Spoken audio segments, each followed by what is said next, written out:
Welcome back to another quick guide today. We'll walk you through how to send a broadcast message on WhatsApp. Here are some steps to send a broadcast message on WhatsApp. Open WhatsApp. Tap the WhatsApp app on your mobile device. Go to the menu.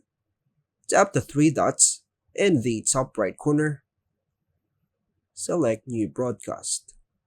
Tap New Broadcast from the menu. Add contacts.